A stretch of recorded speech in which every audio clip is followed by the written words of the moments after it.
Assalamualaikum warahmatullahi wabarakatuh. Jumpa lagi kawan-kawanku semua. Kali ini kembali saya kedatangan televisi merek Sharp Piccolo dengan kerusakan, katanya itu ada garisnya dari kiri ke kanan, atau yang lebih sering kita kenal itu kerusakan bagian vertikal. Baik, sebelum kita lanjutkan, jangan lupa kawan-kawanku untuk selalu dukung channel ini dengan subscribe dan like serta komennya agar silaturahmi tetap terjalin. Sekarang kita coba hidupkan dulu televisinya.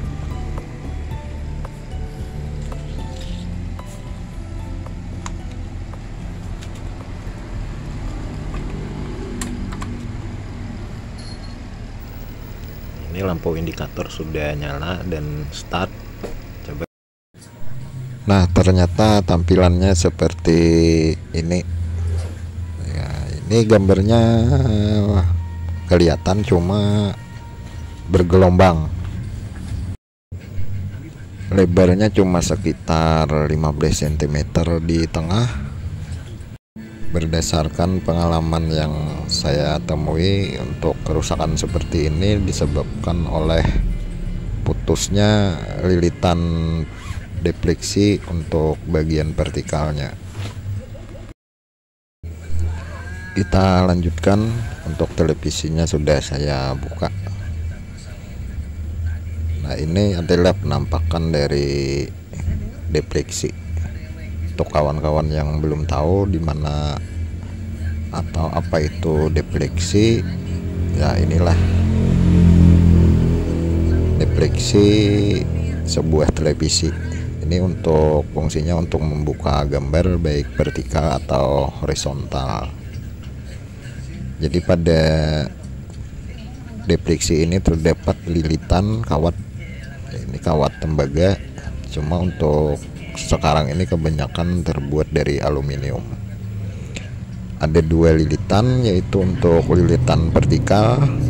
Nah, kalau yang di luar ini adalah lilitan vertikal, ada atas bawah, sedangkan di dalam itu nanti terlihat ada juga lilitannya, cuma itu untuk lilitan horizontalnya. Sekarang saya akan lepaskan defleksinya. Untuk melakukan pelepasan defleksinya ini harus dilakukan dengan hati-hati. Pertama itu dilepaskan dulu matrik RGB atau soketnya ini. Kemudian longgarkan baut dari cincin konvergen warna leher tabungnya. Ini harus diingat posisi cincinnya ini, jangan sampai dirubah.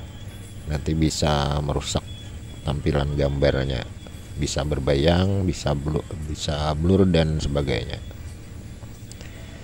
Ya, sambil diputar-putar, tarik ke belakang, kemudian longgarkan juga baut defleksinya. Ini untuk melepaskannya diputar-putar dulu ya, seperti ini, baru ditarik ke belakang.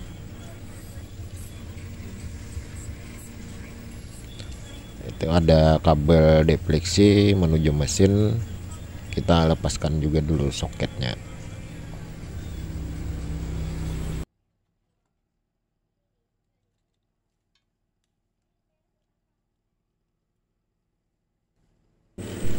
Ini defleksi televisinya.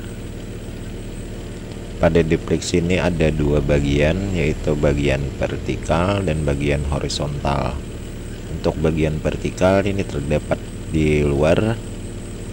Ini ada dua lilitan, yaitu lilitan atas dan bawah. Sedangkan untuk lilitan di dalam ini juga terdiri dari dua lilitan. Cuma untuk yang di dalam ini untuk lilitan bagian horizontalnya. Jadi yang perlu kita cek itu adalah lilitan vertikal, yaitu lilitan yang bagian luar, entah yang di bawah atau yang di atas. Kita cek defleksinya untuk mengetahui bagian vertikal atas atau bawah yang putus. Jadi pada defleksi ini ada beberapa pin ini, cuma yang dipakai itu 4. Pada bagian bawah yang ini itu untuk lilitan yang di dalam tadi, yaitu untuk lilitan horizontal. Sedangkan yang di atas ini adalah untuk lilitan vertikalnya. Kemudian untuk mengetahui di mana putusnya lilitan tersebut, kita harus buka solderan kabelnya ini. Di sini masing-masing lilitan itu ada 2 ujung kabel, jadi ada 4 kabel dihubungkan jadi satu, dihubungkan secara paralel.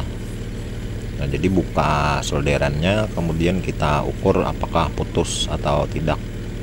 Misal kita lepaskan dulu yang bagian atas, kita ukur, kalau tidak terhubung berarti bagian atas yang harus diperbaiki. Nah, cuma untuk pada kasus ini sepertinya saya tidak perlu mengukurnya karena sudah terlihat ini. Nah, bisa kita lihat ada korosi pada defleksinya ini. Nah, ini ada korosi, kemudian menyebabkan kabel-kabelnya putus. Nah, kita lihat lebih jelas lagi. Nah, di situ ada beberapa kawatnya yang putus akibat korosi. Nah, penyebab putusnya ini sering karena korosi ini, kawan. Untuk memperbaikinya kita harus sambung kembali pada bagian yang putus ini dengan cara kita bongkar dulu lilitannya, kemudian kita sambung pakai kabel atau kawat tembaga. Yuk kita bongkar dulu defleksinya ini. Untuk membuka defleksi ini kita lakukan dengan perlahan. Yang pertama kita buka dulu pengunci yang di sebelah sini, kemudian satu lagi di sebelahnya,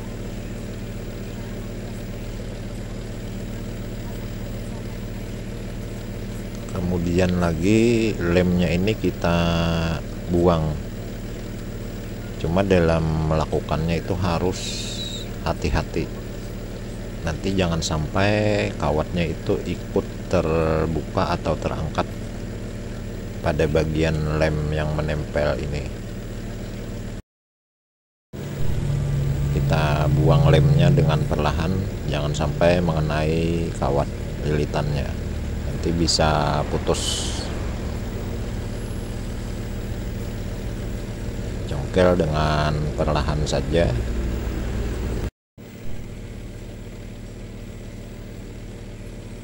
Ya, sedikit demi sedikit kita buang lemnya.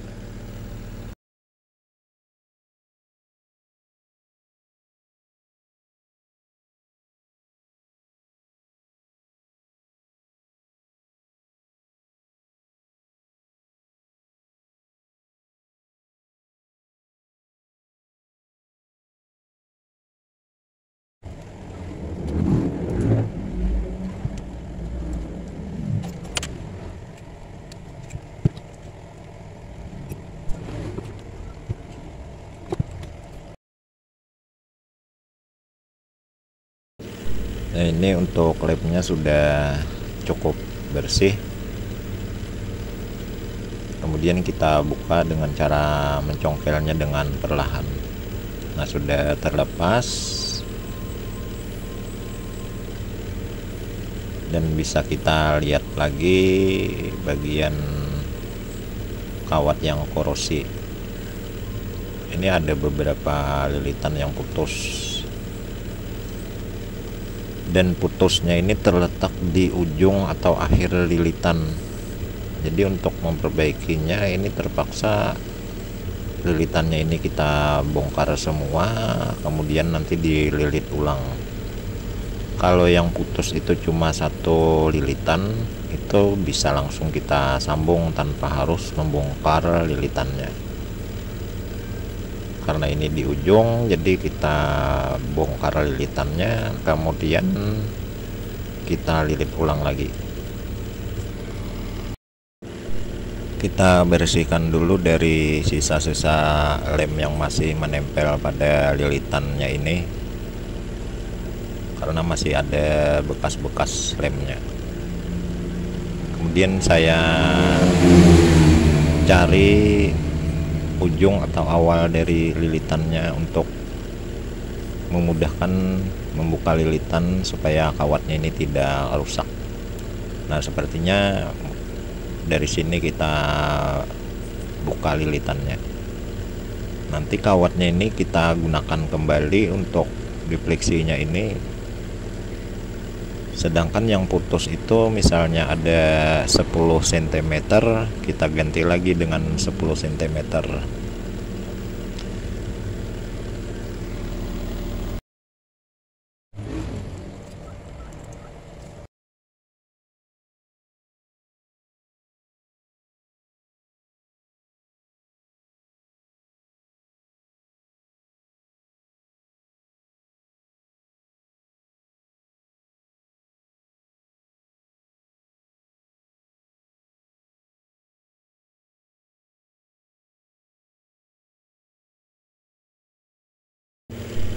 Nah, ini sudah habis saya buka lilitannya. Jadi panjang kawat yang putus ini kita ukur saja berapa panjangnya, kemudian diganti dengan kawat tembaga yang lain sejumlah kawat yang putus tadi. Nah, saya ukur dulu panjangnya berapa.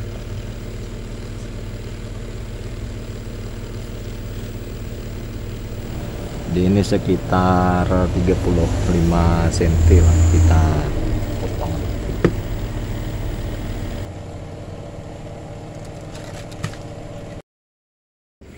Untuk menyambungnya kita bersihkan dulu kawatnya dari bungkusnya atau lapisannya, karena kalau tidak dibersihkan kawat tembaga ini tidak bisa disolder untuk disambung.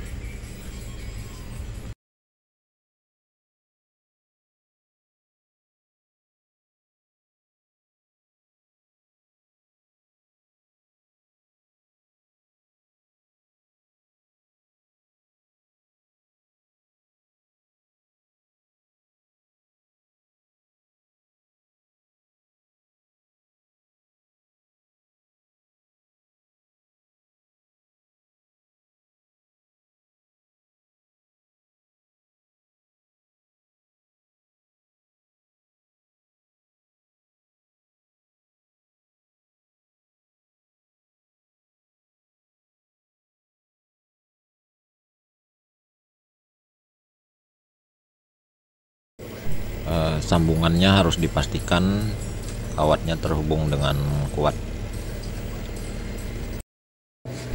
Kemudian kita beri isolasi.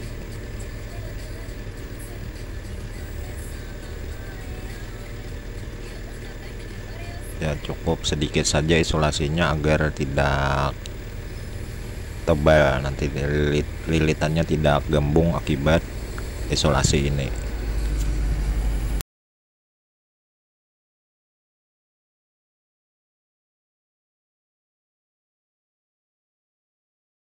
Saya akan mulai melilit kembali. Cara melilitnya itu misalnya yang sebelah kanan dulu sebanyak 20 lilitan, nanti pindah ke sebelah kirinya itu juga sebanyak 20 lilitan.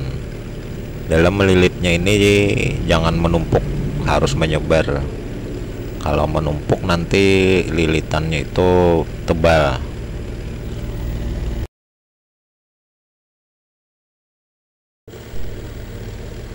Ya, seperti ini, menyebar, dan lakukan dengan hati-hati, jangan sampai kawatnya ini mengelupas atau kusut dan terlipat, nanti akan bisa menyebabkan korsleting antara kawat. kalau sampai kawatnya itu mengelupas. Nah, jadi kita lilit sebelah dulu, dihitung kira-kira berapa lilitan, nanti baru pindah ke sebelahnya. Nah, ke sebelahnya ini sama lilit dengan menyebar sejumlah lilitan yang di sebelah tadi. Ini kawat yang digunakan adalah kawat email aslinya tadi.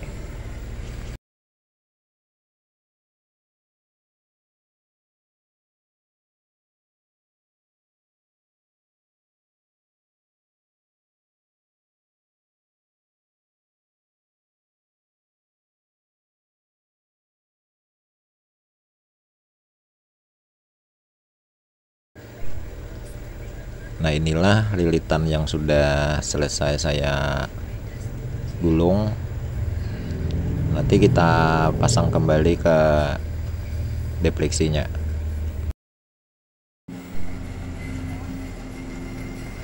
Untuk memasang ini juga lakukan dengan hati-hati. Nah, ini kan pas, kalau lilitannya itu tebal nanti ini bisa tidak muat ke tempatnya. Pasang penguncinya yang sebelah sini dulu ya, pastikan sampai terkunci. Kemudian sebelahnya juga kita pasang lagi.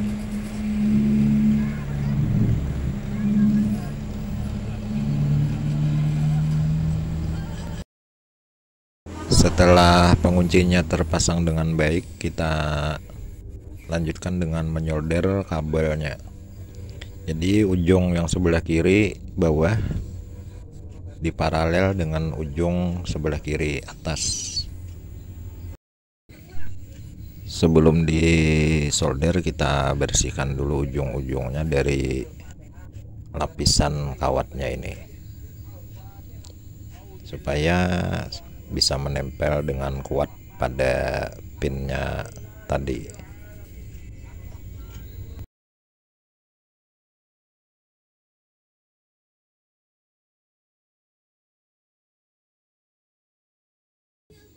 Ya, kedua ujung atas bawah kita gabung,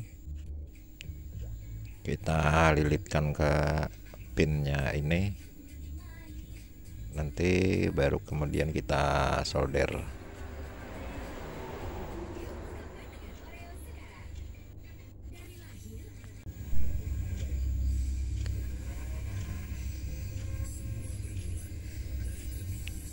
Solder dengan kuat ya kawan, supaya tidak lepas. Kemudian untuk ujung masing-masing lilitan sebelahnya juga kita solder ke pinnya. Kita ukur dulu panjangnya, dan sama nanti dibersihkan juga dulu sebelum kita solder.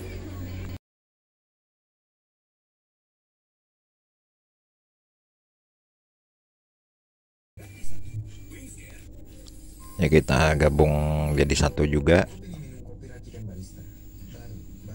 Kita pasang ke pinnya dengan cara melilitkannya.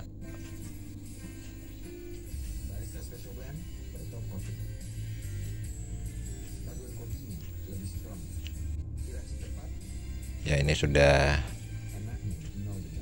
dililit dengan kuat. Kemudian kita solder juga.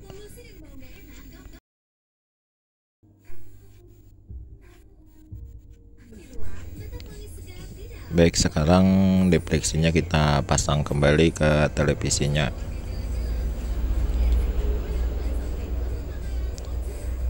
Sambil diputar-putar supaya mudah memasangnya, dan pastikan untuk cincin konvergen warna ini memasangnya harus pada posisi semula agar tidak merusak gambar televisinya nanti. Kemudian untuk matriks RGB-nya kita pasang juga. Dan jangan lupa itu ada soket untuk kabel defleksinya kita pasang ke mesinnya.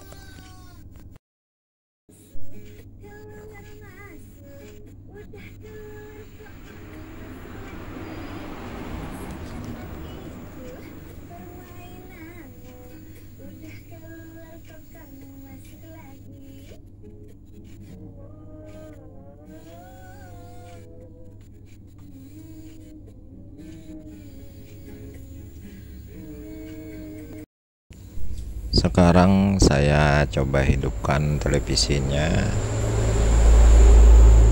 Semoga tidak ada masalah lagi.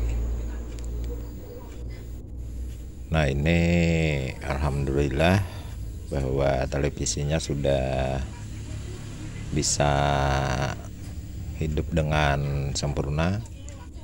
Gambarnya sudah tidak kecil dan bergelombang lagi. Jadi untuk kerusakan vertikal ini ada berbagai macam. Ada yang cuma satu garis seperti benang di tengah. Ada juga gambarnya itu full, cuma ada garis-garis di atas. Jadi berbagai macam jenis kerusakan vertikal. Dan penanganannya itu pun beda-beda. Baiklah kawan-kawanku semua, demikianlah pengalaman saya memperbaiki televisi SAP Piccolo. Semoga bermanfaat. Sampai jumpa lagi.